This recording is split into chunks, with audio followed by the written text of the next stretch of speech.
Urdu wise کے معزز دوستوں، میں ہوں محمد شان اور تمام دیکھنے اور سننے والوں کو السلام علیکم۔ حضرت عیسیٰ علیہ السلام کے ساتھ ایک آدمی سفر کر رہا تھا۔ اس نے سوچا اس موقع سے فائدہ اٹھانا چاہیے، پیغمبر خدا سے ایسا عمل سیکھ لینا چاہیے جس سے پتھر سونا بن جائے اور مردہ زندہ ہو جائے۔ اس بے وقوف نے کہا کہ یا حضرت عیسیٰ علیہ السلام، مجھے بھی کوئی ایسا نسخہ دے دیں جس سے میری دنیا سنور جائے اور میں پڑھ کر پھونک ماروں تو مردہ زندہ ہو جائے۔ حضرت عیسیٰ علیہ السلام اس کی اس لب کشائی پر بڑے حیران ہوئے۔ اس بیمار اور مردہ شخص کو اپنا غم نہیں کہ میری رفاقت سے اپنے مردہ دل کا علاج کر لے، مگر یہ تو ایک دن میں ہی تاج و تخت کا مالک بننا چاہتا ہے۔ حضرت عیسیٰ علیہ السلام نے فرمایا، چپ رہ، یہ تیرا کام نہیں۔ اس مقام تک پہنچنے کے لیے بڑی منزلیں طے کرنی پڑتی ہیں۔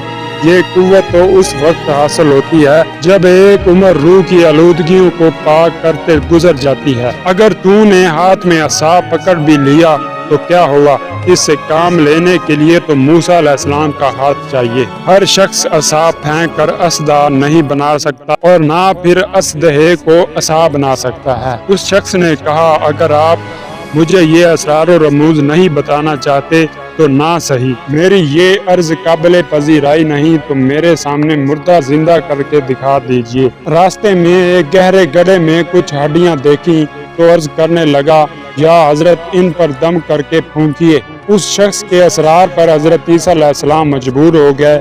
انہوں نے ہڈیوں پر نام خدا پڑھ کر پھونک ماری۔ یہ ہڈیاں دیکھتے ہی دیکھتے ایک خوفناک سیاہ شیر کی صورت اختیار کر گئی۔ شیر چھلانگ لگا کر گڑھے سے نکلا اور اس شخص پر حملہ آور ہوا اور اسے فوراً ہلاک کر ڈالا۔ حضرت عیسیٰ علیہ السلام نے شیر سے دریافت کیا کہ اس نے ایسا کیوں کیا۔ شیر نے عرض کیا کہ یا حضرت علیہ السلام، وہ آپ کے لیے تکلیف کا باعث بن رہا تھا۔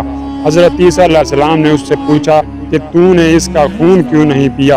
اس نے کہا، ایک تو یہ کہ آپ علیہ السلام کا بے ادب اور گستاخ تھا، دوسرا اب اس دنیا آب گل کا رزق میری قسمت میں نہ تھا۔ تو دوستو، اس واقعے سے ہمیں یہ سبق ملتا ہے، یہ درس حیات ملتا ہے کہ بے وقوف لوگ اپنے اسرار اور ناشائستہ حرکات سے پریشانی کو دعوت دیتے ہیں۔ انبیاء کرام علیہ السلام کے بے ادب کو جانور بھی برداشت نہیں کرتے۔ صلاح عام یا ران نکتہ تھا۔